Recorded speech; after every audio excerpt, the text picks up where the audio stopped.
warahmatullahi wabarakatuh. Perkenalkan, kami dari kelompok 2 ingin mempresentasikan hasil tugas agama kami yang berjudul Pernikahan Halal Islam.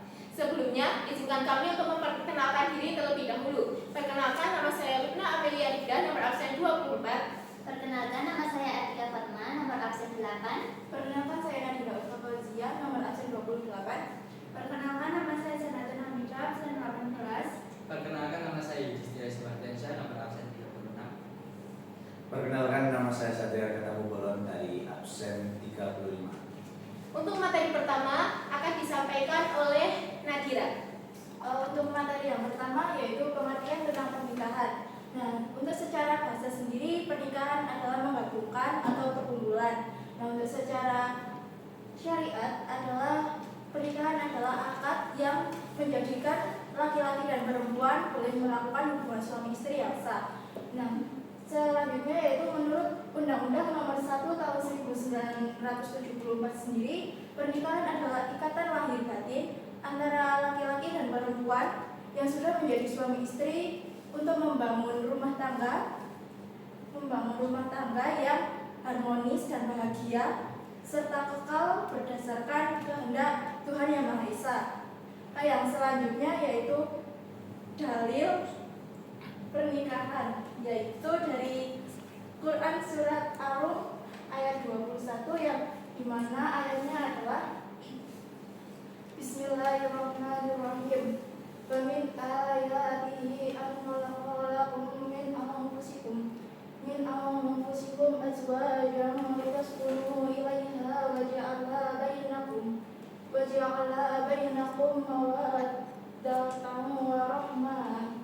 Inna fi dzalika laayatin liqaumin yatafakkarun, yang dimana memiliki arti dan di antara tanda-tanda kekuasaannya ialah Dia menciptakan untukmu istri-istri dari jenismu sendiri supaya kamu cenderung dan merasa tentram kepadanya, dan dijadikannya di antaramu rasa kasih dan sayang. Sesungguhnya pada yang demikian itu benar-benar terdapat tanda-tanda bagi kaum yang berpikir. Nah, di dalam ayat ini sendiri adalah menjelaskan tentang salah satu kekuasaan Allah, yaitu menciptakan sebuah pasangan berlawanan jenis manusia, yaitu laki-laki dan perempuan, untuk melakukan pernikahan, yang dimana pernikahan adalah salah satu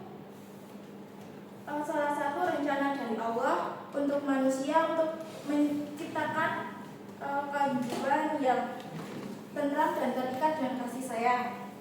Terus dalam menciptakan kehidupan sendiri yang harmonis dan bahagia bagi manusia untuk mendapatkan ketenangan, kasih sayang, dan dukungan dari pasangan hidupnya. Nah, yang selanjutnya yaitu tujuan pernikahan. Nah, yang pertama yaitu untuk mendapatkan kebahagiaan dan ketenangan hidup atau sakinah. Nah, yang kedua yaitu untuk membina rasa kasih sayang dan cinta antara suami, istri, dan anak. Yang ketiga yaitu untuk memenuhi kebutuhan biologis yang sah dan diridhoi oleh Allah. Nah, yang keempat yaitu untuk melaksanakan perintah Allah dan Rasul-Nya, dan yang terakhir untuk mendapatkan keturunan yang sah.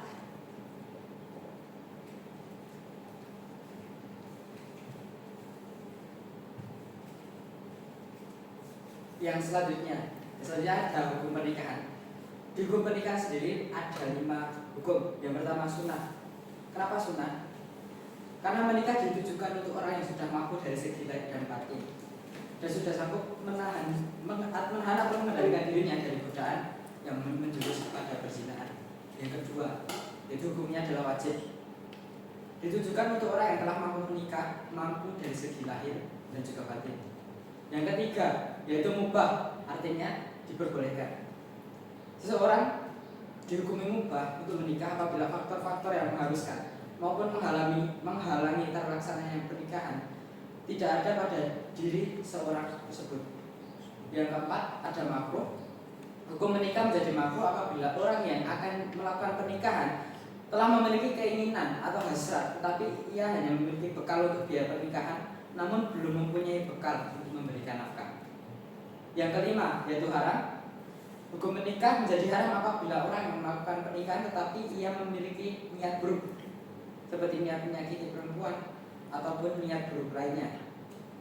Yang selanjutnya yaitu ada memilih pasangan. Nabi Muhammad sendiri memberikan tuntunan dalam memilih pasangan, yaitu ada 4. Yang pertama adalah karena hartanya, yang kedua karena keturunannya, dan yang ketiga karena kecantikan atau ketampanan, yang keempat karena agama. Hal ini sesuai dengan hadis Nabi Muhammad SAW yang termaktub dalam kitab Al-Jami Al-Sahih juz 3 nomor 5090, yang inti dari isinya itu adalah agama adalah kriteria yang paling diutamakan karena merupakan jaminan keberuntungan maupun kebahagiaan di dunia dan juga di akhirat. Yang selanjutnya ada ketentuan pernikahan. Yang pertama, rukun pernikahan dan juga syarat pernikahan. Ada 5 rukun menikah. Yang pertama adalah calon suami, yang kedua calon istri, yang ketiga wali, yang keempat 2 orang saksi, dan yang kelima adalah sihor atau ijab dan kabul. Yang pertama ada calon suami. Ada beberapa syarat yang harus terpenuhi, antara lain calon suami harus benar laki-laki. Yang kedua, calon suami bukanlah orang yang haram dinikahi bagi calon istri, baik haram karena nasab, karena sepersusuan, atau karena ikatan pernikahan. Yang kedua, karena terpaksa. Yang keempat, calon suami harus diketahui jelas identitasnya. Yang kedua ada calon istri. Ada beberapa syarat juga. Yang pertama, calon istri merupakan benar-benar perempuan. Yang kedua, bukan wanita yang haram dinikahi, baik karena nasab, sepersusuan, atau karena ikatan pernikahan. Yang keempat, jelas identitasnya. Dan yang selanjutnya tidak sedang melakukan ihram atau dalam masa itu. Yang ketiga, syarat menjadi wali. Yang pertama ada Islam, balik atau sudah dewasa. Yang ketiga berakal. Yang keempat merdeka, bukan seorang budak. Yang kelima laki-laki, tidak sah apabila wali merupakan perempuan. Yang selanjutnya ada adil. Urutan wali adalah bapak, kakek, saudara laki-laki sekandung, saudara laki-laki sebapak, saudara laki-laki seibu, anak laki-laki dari saudara seayah, anak laki-laki dari saudara kandung, anak laki-laki dari saudara seibu, paman, dan anak laki-laki paman. Yang selanjutnya 2 orang saksi. Yang pertama Islam, balik atau sudah dewasa, tidak sah apabila yang menjadi saksi adalah anak kecil. Yang selanjutnya berakal sehat. Yang selanjutnya merdeka, bukan merupakan seorang budak. Yang selanjutnya laki-laki. Yang terakhir adalah adil. Yang selanjutnya ada sihor atau ijab dan juga kabul. Syarat-syarat dari ijab kabul dalam pernikahan itu ada ijab kabul dilaksanakan dalam keadaan bersambung. Artinya antara pelafalan ijab dengan kabul tidak berselang lama. Yang selanjutnya tidak ditambahi dengan keterangan jangka waktu tertentu. Misalnya, saya terima nikah si fulanah dalam waktu sebulan. Yang selanjutnya, lafaz jelas maksudnya dan tidak disangkutkan dengan makna yang lain.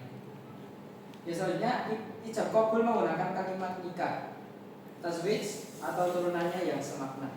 Yang selanjutnya boleh menggunakan bahasa selain bahasa Arab.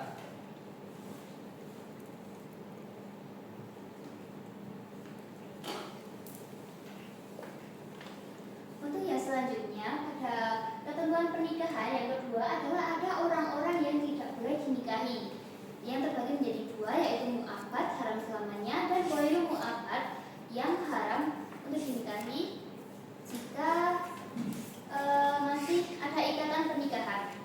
Dalam mu'abbad atau haram selamanya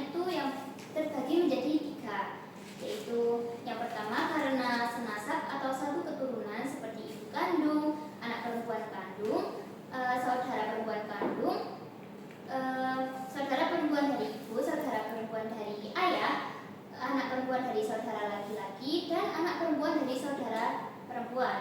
Yang kedua adalah sepersusuan, yaitu ibu yang menyusui dan saudara sepersusuan. Yang ketiga adalah ikatan pernikahan. Adanya ikatan pernikahan seperti ibu mertua, menantu perempuan, anak tiri, dan istri dari ayah atau ibu tiri.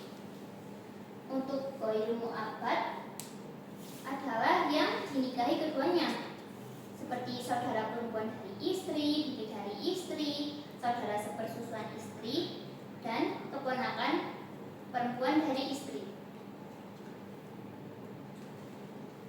Selanjutnya yang ketiga adalah pernikahan yang tidak sah. Yang pertama adalah mut'ah, pernikahan yang dibatasi untuk jangka waktu tertentu, baik lama maupun sebentar.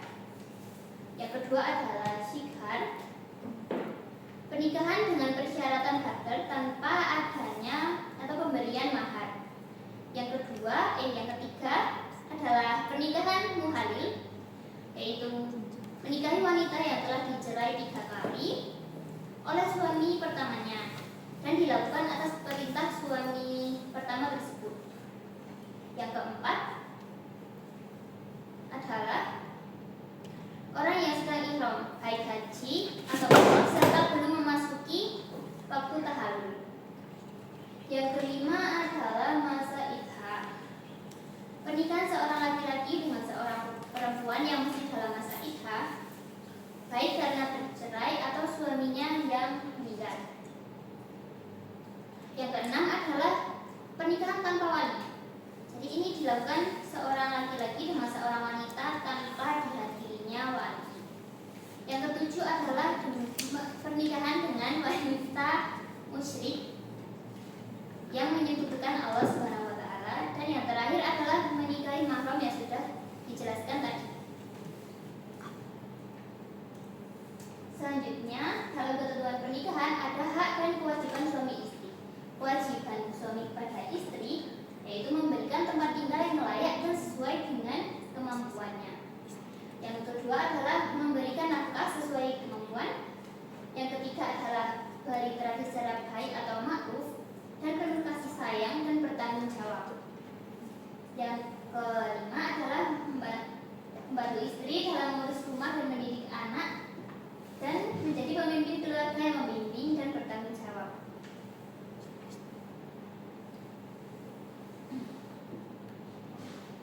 Yang selanjutnya adalah kewajiban istri kepada suami. Istri patuh taat selama tidak bertentangan dengan ajaran Islam. Yang kedua adalah menjaga kehormatan diri, keluarga, dan harta suami. Yang keempat adalah mengelola rumah tangga dengan baik. Dan yang terakhir adalah merawat dan mendidik anak, terutama dalam hal agama.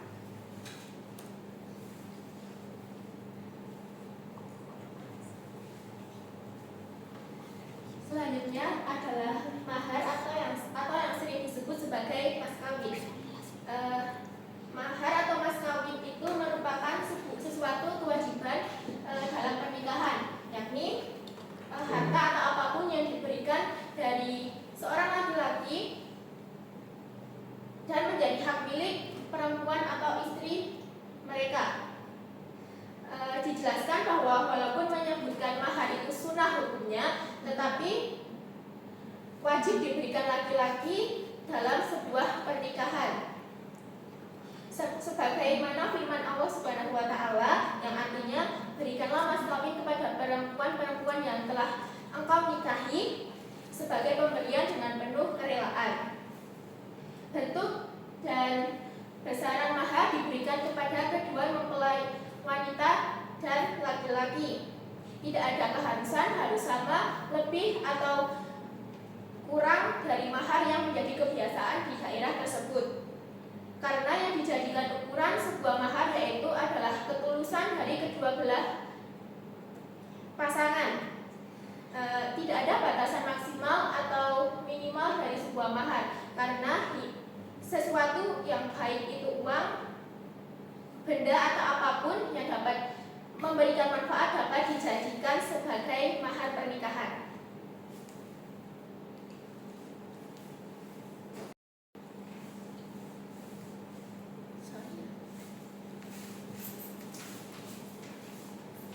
Selanjutnya masuk ke dalam resepsi pernikahan.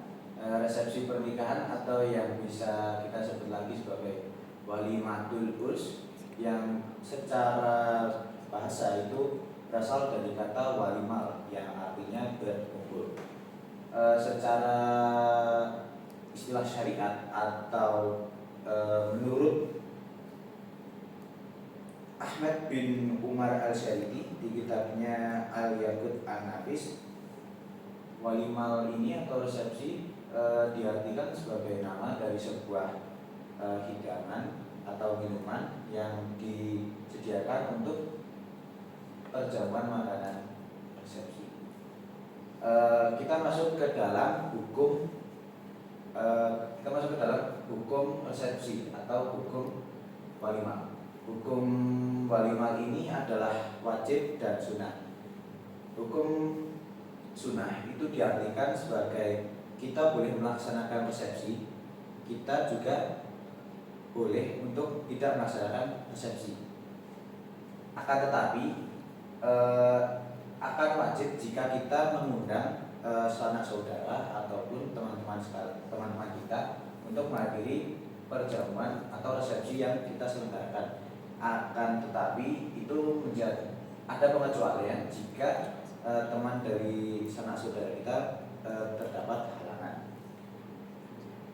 Walimah itu bisa dilaksanakan dengan secara sederhana, yaitu minimal dengan menyembelih satu kambing. Akan tetapi dari beberapa ulama sebelumnya menyarankan untuk melaksanakan walimah ini tidak secara mewah atau membebani dari pihak mempelai.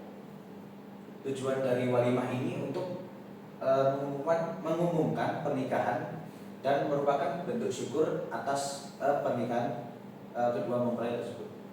Lanjut. Sekarang kita masuk ke dalam talak dan idah. Talak sendiri secara bahasa Indonesia itu adalah cerai. Dan makna dari talak itu adalah melepaskan ikatan pernikahan yang dilakukan oleh sepasang suami istri. Hukum talak itu tergantung dari situasi dan kondisi yang terbagi menjadi 4, yaitu ada wajib, sunnah, haram, dan makruh. Hukum wajib yaitu bila pernikahan membawa mudarat, yang artinya jika suatu pernikahan itu dilanjutkan terus-menerus, itu akan membawa sakit atau penyakit ke hubungan kedua mempelai. Hukumnya sunnah jika di sini tertulis jika istri tidak taat atau tidak menjaga kehormatan. Akan tetapi itu juga berlaku ke suami, yang jika suami itu tidak bisa melaksanakan kewajibannya sebagai seorang suami, seperti menafkahi keluarganya dan juga tidak memberi yang tadi. Talak itu bisa menjadi haram dilakukan dalam keadaan sang istri itu dalam keadaan haid, atau ketika suami dan istri itu talak tidak bisa dilakukan ketika suami dan istri itu habis melakukan hubungan saat suci. Nah, talak bisa dilakukan tanpa alasan ataupun mungkin dalam bahasa Indonesianya itu ketika suami dan istri itu sudah tidak sehat dan masuk dalam golongan makruh. Nah, dalam golongan makruh ini termasuk hukum yang legal dikarenakan legal tapi tidak disukai oleh Allah, dikarenakan hal ini tidak membawa mudarat, akan tetapi tidak disukai Allah karena tanpa alasan yang jelas. Lanjut. Masuk ke dalam macam-macam talak. Berdasarkan ucapan itu ada jelas dan melalui sindiran. Dalam jelas ini talak dapat diucapkan secara langsung seperti aku talak kamu, yang berarti ada komunikasi langsung antara suami dan istri yang memperjelas bahwa sang suami akan menalah sang istri. Yang selanjutnya adalah 9, yaitu adalah bisa diartikan secara tidak langsung dari sang suami atau sang istri menggunakan bahasa yang menyinggung untuk melakukan talak. Yang kemudian masuk dalam poin B, yaitu berdasarkan sesuai tidaknya dengan syariat. Di sini bisa kita lihat itu ada sunni sesuai syariat, yaitu saat istri suci dan belum dicampuri. Yang kedua adalah bid'i, yaitu adalah melanggar syariat saat haid atau 3 talak sekaligus. Yang selanjutnya itu kita masuk ke dalam poin C, berdasarkan boleh tidaknya rujuk, yang berarti tergantung pada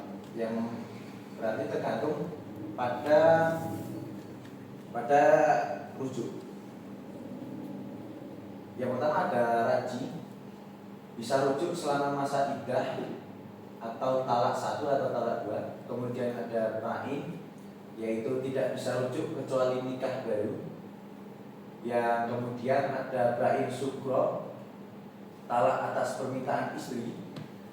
Yang selanjutnya ada ba'in kubro, yaitu talak ketiga atau baru bisa menikah jika sudah menikah dengan laki-laki lain dulu. Selanjutnya kita masuk ke dalam masa iddah. Masa iddah itu bisa diartikan sebagai masa tenang atau masa untuk refleksi khusus untuk ke mempelai atau sang istri. Nah, masa iddah ini sebenarnya ada beberapa, tapi kita masuk ke untuk perempuan hamil. Untuk perempuan hamil itu masa iddahnya dari ia mengandung sang anak dan juga sampai sang anak dilahirkan. Jadi pada masa saat dia masih mengandung itu sang istri masih belum boleh untuk menikah.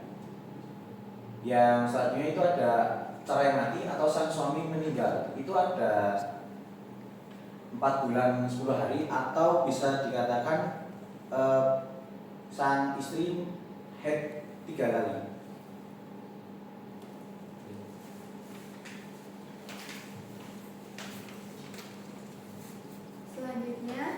Selanjutnya ada rujuk. Dalam artian rujuk dalam bahasa Arab disebut raja, dalam artian kembali.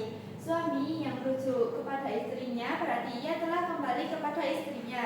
Sedangkan secara istilah rujuk adalah mengembalikan istri yang masih dalam masa iddah talak raji, bukan ba'in.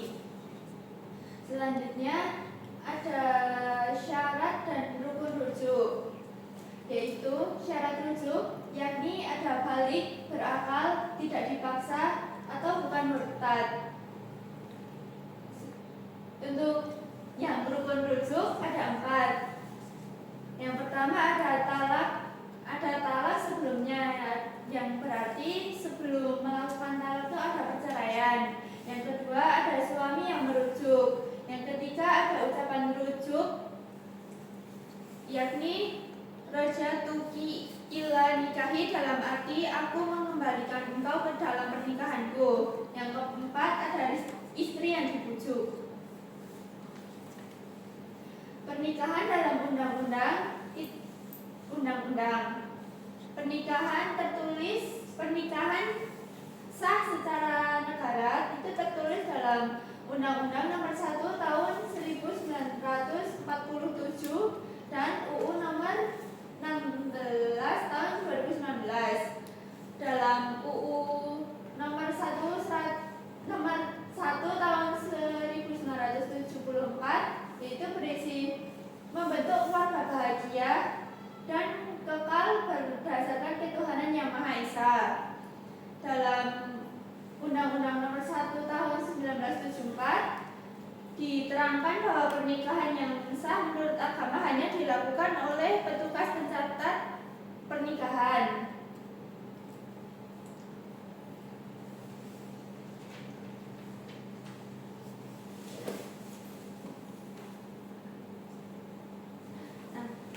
Yang pernikahan dalam undang-undang sebenarnya ada satu lagi, yaitu pada Undang-Undang Nomor 32 Tahun 1945, jika kedua belah pihak melakukan talak atau rujuk menurut agama akan dicatat oleh PPN akan mendapat kepastian hukum.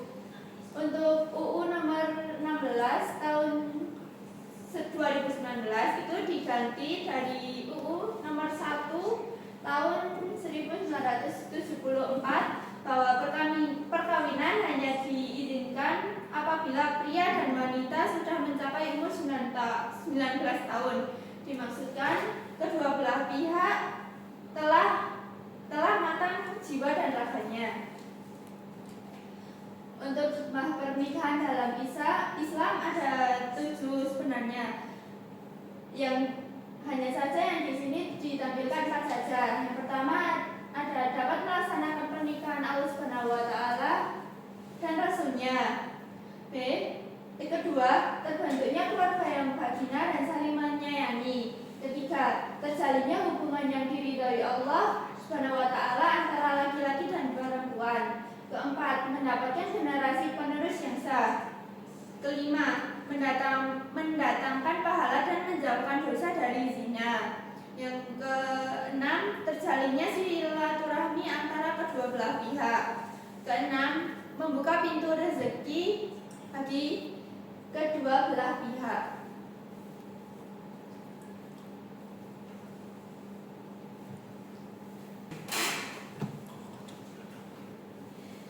Selanjutnya di sini sudah ada contoh pelaksanaan ijab kabul.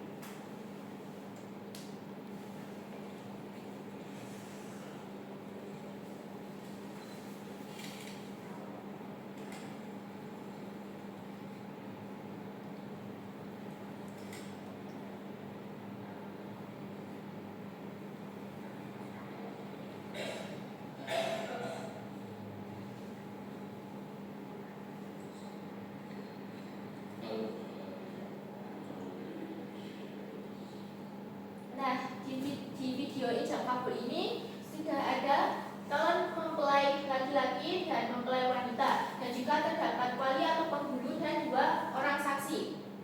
Nah, ijab kabul ini bisa dikatakan sah karena sudah sesuai dengan syarat dan ketentuan pernikahan dalam Islam.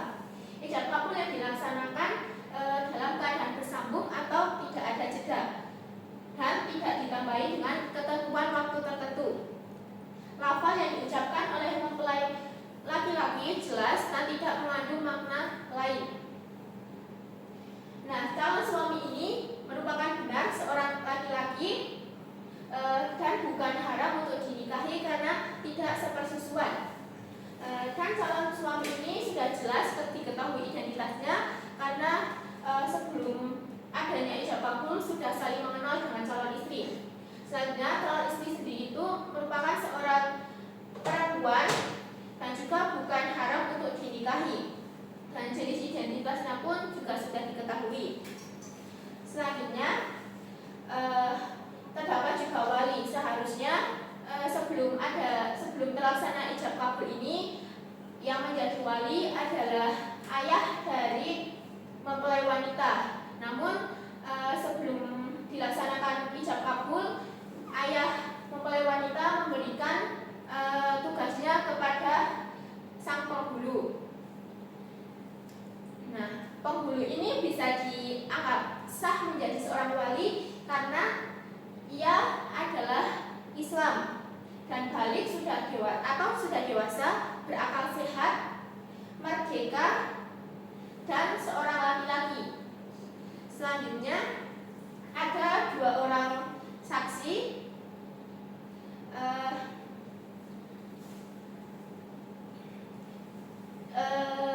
Setelah ijab kabul selesai diucapkan, penghulunya bertanya kepada kedua walinya apakah sah atau tidak. Jadi saksi ini yang diulang atau tidak. Nah, saksi itu juga ketentuannya harus Islam, sudah dewasa, berakal sehat, merdeka, laki-laki, dan tidak keluar dari ketaatan kepada Allah dan Rasul-Nya.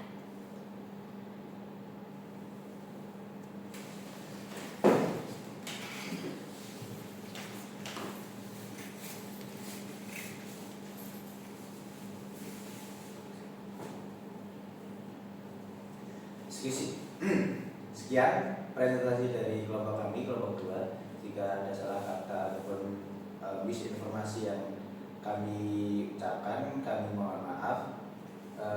Terima kasih. Kita akhiri. Wassalamualaikum warahmatullahi wabarakatuh.